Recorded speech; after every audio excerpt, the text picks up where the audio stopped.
Malapit na ang halalang 2022, atin namang kilalanin ang mga tumatakbong presidente ng Pilipinas para ating makilalang mabuti kung sino ang ating iboboto. Bago tayo magsimula, maaari mo bang i-like, follow at i-share ang video ito at huwag kalimutang mag-subscribe para lagi kang updated.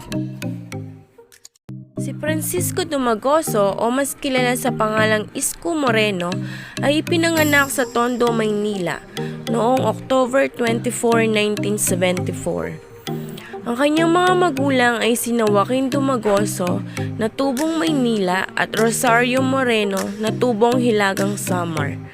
Ang kanyang ama ay isang manggagawa sa North Harbor, isang daungan ng mga barko sa Maynila.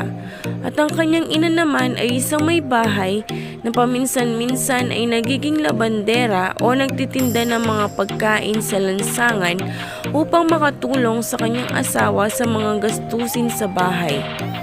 Sa madaling salita ay mahirap lamang ang kanyang pamilya. Bata pa lamang si Isko ay natuto na siyang magbanat ng buto dahil sa kahirapan. Siya ay naglalako o nagtitinda ng kung ano-ano tulad ng mga bakal, bote at lumang dyaryo. Kung minsan, siya din ay nanghihingi ng pagkain sa kapitbahay at nag-uuwi ng mga tira-tirang pagkain buhat sa mga kainan o restaurant. Si Isko ay nag-aral ng elementarya sa Rosauro Almario Elementary School at nagtapos siya ng high school sa Tondo High School. Nag-aral siya ng Marine Engineering sa Philippine Maritime Institute o PMI, ngunit hindi siya natapos dahil sa pag-aartista. Subalit noong konsehal na siya ay pinagpatuloy niya ang kanyang pag-aaral sa Universidad ng Pilipinas o UP at natapos niya ang maikling kurso na kung tawagin ay Local Legislation and Finance. Kumuha din siya ng kursong pang-abogado o Bachelor of Laws sa Arellano University, ngunit hindi pa niya ito natatapos. Si Isko ay may training sa Executive Education Program na ibinigay ng John F. Kennedy School of Government ng Harvard University sa Estados Unidos. Noong taong 1993 at sa edad na 19, si Isko ay dumalo sa isang burol. Doon ay namataan siya ng isang talent agent na si Wawi Rojas na nagkumbinsi sa kanyang pasukin ang larangan ng showbiz. Pumayag naman ito at ito din ang tumayong manager niya. Ipinakilala siya kay Herman Moreno na isang tanyag na host sa TV industry.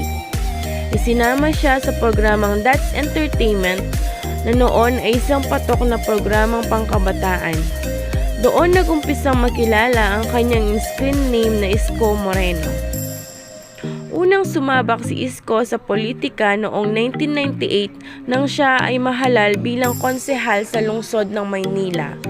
Siya'y nahalal mula sa parehong posisyon noong 2001 at 2004. Natapos niya ang 3 termino na naayon sa batas. Taong 2007, siya ay nahalal na vice-mayor at tulad ng kanyang pagkakonsehal, siya ay nanungkulan bilang vice hanggang 2006. Sinubukan niyang tumakbo bilang senator noong 2016, subalit hindi siya pinalid na manalo.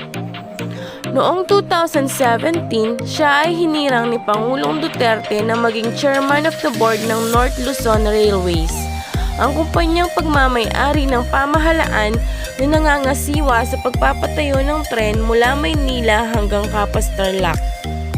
Pagkalipas ng 1 taon, siya naman ay tinilaga na Undersecretary ng Department of Social Welfare and Development o DSWD.